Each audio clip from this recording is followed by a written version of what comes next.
Hi, this is Allan Morrow and we're at the Luminosity Beach Festival and I'm here with Kidson Production. So, hi Alan, how you doing today? I'm good, thank you. Yourself? I'm fine. I just got here. The view is always as amazing. It is. I didn't realise you were bringing me on a date. Well, it is a bit romantic, I have to admit. So this is your first time at Luminosity, right? Yep. What's your impression so far? Well, it's just madness, isn't it? You can hear it over there. It's great to be here. And I was like last year watching everyone play and statuses on Facebook, and I was really jealous and wanted to get here. So yeah, it's great. I'm glad to be here, and I'm looking forward to playing the after party as well. Yeah, how excited are you for the after party? Very excited. Like when I was told, I was just like over the moon. I was like, firstly, it's Luminosity, and yeah, you see your name on the flyer, and it's like, wow, this is And alongside who's playing as well, you got Jordan, Adam Ellis, Indecent Noise, Suncatcher, and the future FSOS boys. So yeah, really looking forward to it, and I'm closing. A lot of pressure. What can people expect from one of your sets? Just a lot of banging, sort of energetic, like trance with the big, nice breakdowns, uplifting, very energetic, sort of just banging all the way, sort of. Really. Yeah, that's my sort of style. I mean, there's loads of other styles I like. I do like a bit of Psy and stuff like that, but yeah, my main focus is on the banging sort of 140 sort of stuff. Not that BPM matters at all, but that's just the sort of style that sort of intrigues me more than anything else. So right before when we met, we had a little chat, and you told me you went on an adventure, right? You went to Australia? Yes, that was last year. I went for a year. Yeah, I decided to take a bit of time out from music to get some new ideas. Took about 3 months there, and I was on the phone to my dad saying, can you send me my laptop? I've got to produce music again. It just didn't last very long. I thought I was going to do the year, but there was just no chance. So yeah, sent me my laptop and then carried on producing through headphones there. I know there's a very interesting story about a production that was made at a hostel in Australia, right? Oh yeah, that was my Perfect Blue remix. Yep. Yeah, basically when I was away I wanted to remix a sort of classic. I was looking for something to find and listen to some tunes, and there were certain ones that I thought, yeah, and then I found this one, Perfect Blue. I spoke to Adam Ellis and I said, oh, I'm thinking of remixing this, and he sort of said, Alan, don't bother, the original is too good anyway. So I agreed, yeah, it is, it's very good, and that's what would have been harder, but sort of in my head that made me sort of push more to really try and just do something with it. So I thought, I've got nothing to lose, I'll just try and remix it anyway. Thought I normally send stuff to Adam like mid-track to see what he's I thought I won't do anything this time, I'll send it in when it's finished. And I sent it him and he was like, right, okay, I take back everything I say, it's great, send it to Armada, I'm sure they'll sign it and stuff like that. So yeah. Yeah, I did have a chat with Adam before this interview as well, and he told me that he was really impressed with that remix. He wanted me to ask you if you're going to do the same with Perfect Red as well. Perfect Red. I've not listened to that track much, but no, I think I'll leave it at that. How much of a challenge was it? Because you created it from a MIDI, right? Yeah, I didn't have any remix pack or anything like that from Bajorn, so I just went online, found just the MIDI, and it was just literally the melody. So I put some of my own pads, my own harmonies to it and stuff like that, and just built it from there. Really, I knew how the original was, and the also is it the Solar Movement remix, so I knew I had to do something different with that than them two remixes, so I decided to do the dirty tech drop and then back into the melody again. So yeah, it was just a single MIDI file, and I tried to get as much of the original sound as I possibly could. So now you choose Perfect Blue because you liked the track from the start, right? Okay. How hard was it to improve it? Did you have a full idea beforehand? I just sort of listened to the original. I knew it was going to be a challenge because the original's so amazing. I just thought, I just want to make like the intro a bit more techier, and I just thought I wanted to put my stamp on it, sort of thing. If nothing ever happened with it, I mean, I was absolutely stunned when it got signed. I would have just used it in my own sets and just stuff like that, and just, just something I wanted to do for myself. So I mean, how do you usually approach a remix?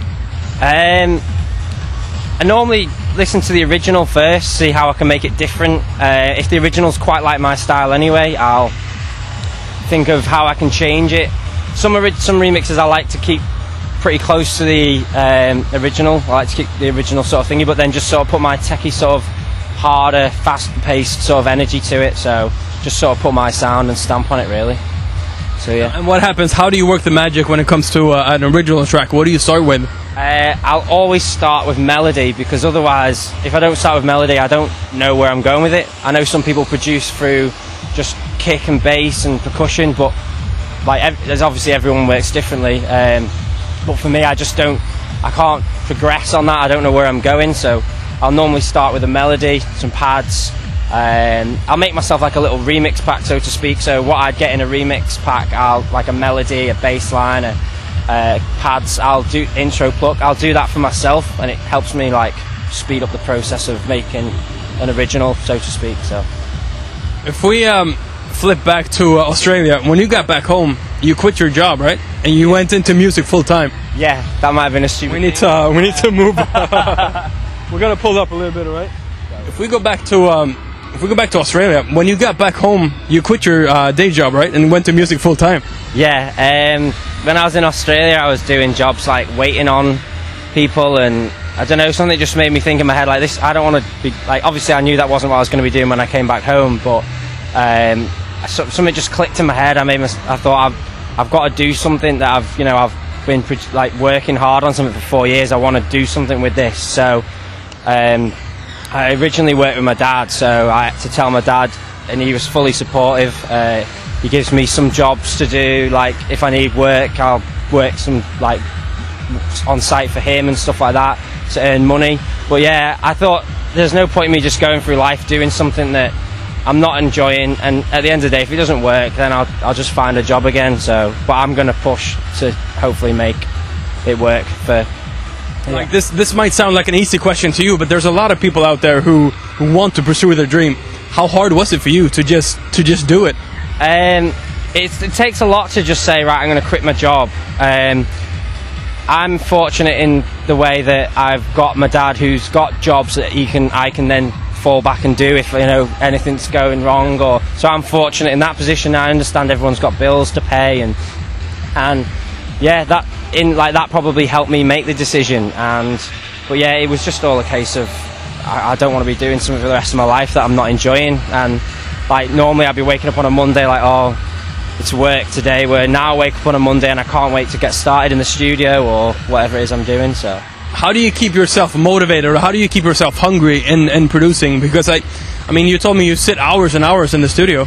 Yeah, like some days I'm there for like 12 to 15 hours, and it is hard to keep motivated at times because you feel like you've got more time to do stuff, so you're not trying to cram everything in. But yeah, it's hard to keep motivated because you feel like, oh, I don't have to be up at 8:30, 9 o'clock for work or whatever. Yeah, you can decide yourself right now. But I try and always set an alarm for 7:30, 8 o'clock, because I don't want to get into that routine of just getting up whenever I want. And so yeah, I'll just do that. And then it's also hard, like trying to give myself breaks through the day. I'll be sitting there, I'll be like, well, I should probably give myself a rest now, but then you feel bad that you're not. So yeah, it's constant. But you recently just finished a remix for the mental asylum master himself, Indecent Noise, for Glitches, right? Yes, absolute honour to remix for Indecent Noise. A few years ago, I remember watching him. I've just wrote a status recently on Facebook. I remember watching him at a global gathering with Brian Kearney, and yeah, I was just thinking the other day, I've just finished a remix for him now. He's happy with it. It's just been mastered. And I was just thinking the other day, it's weird how like only 2 years ago I was at a festival watching him in absolute awe and thinking, and then yeah, now he's a good friend. I speak to him a lot, and yeah, just remix for him, so it's great. And the Noah Lee vocal is amazing as well. So how was it to, like you said, I know he's a sort of a role model, right? What he's doing, and you looked up to him in the beginning, and now you're friends. Yeah. What is it like to remix him, to mess with his work and to rechange that? Yeah, it's very difficult because obviously he's such a great producer, and when you get handed something like that, there's a lot of pressure on for what you're doing. I try to take the pressure off myself a bit because sometimes I'll end up just sitting there in the studio listening over and over to the same loop. So I try to take the pressure off myself with that. But yeah, it is hard to remix something that's already so great, because he sent me the original. I loved it. And yeah, again, it's just a case of I wanted to put my sort of stamp on it, give it a bit of a harder edge, and yeah, it's hard to remix to someone that you... What was the feeling like when you sent out the track, like the final track you did, and you sent it to him? Alex has heard a few different, like not a few different versions of it, but that track took me 4 or 5 months because I was constantly tweaking it and sending it not happy, and then I'd leave it a week, I'd listen again, and it was like, no, I'm not happy with that bit. And then honestly, I've listened to that track over 600 times. I definitely, honestly, yeah. So yeah, when I sent it in the other day, I had to tell myself, right, it's finished now, no more tweaks, it's done, because otherwise I'll end up just ruining the track. And then sent it in, he was happy, got the master back, and yeah, gonna road test it on Sunday at the after party, so hopefully it goes down well. If we look at your original track, Why We Do This, how did that track come about? I was in Australia at the time. That's when I first got my laptop. I just started writing a melody as soon as my laptop came.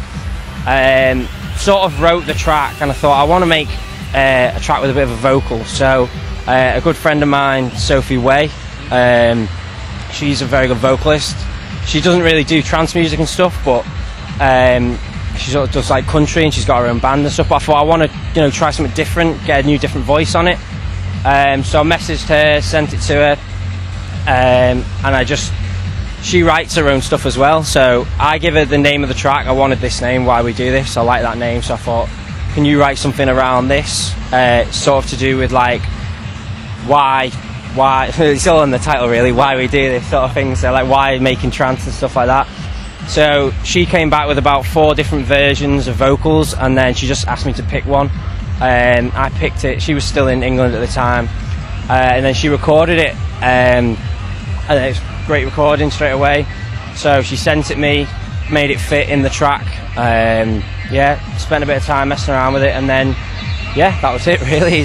That was the track finished, and then I realised I needed to obviously get it signed by someone. Obviously got some feedback from some friends and other producers, and yeah, just getting good feedback. So I thought, yeah, I'm happy with this now. Now you do realise that, as a last question, I have to ask you, why do you do this? Because I love trance. Just love everything about this. Just the people, just it's a great atmosphere to be around, and every day is just, that's my life really. So yeah.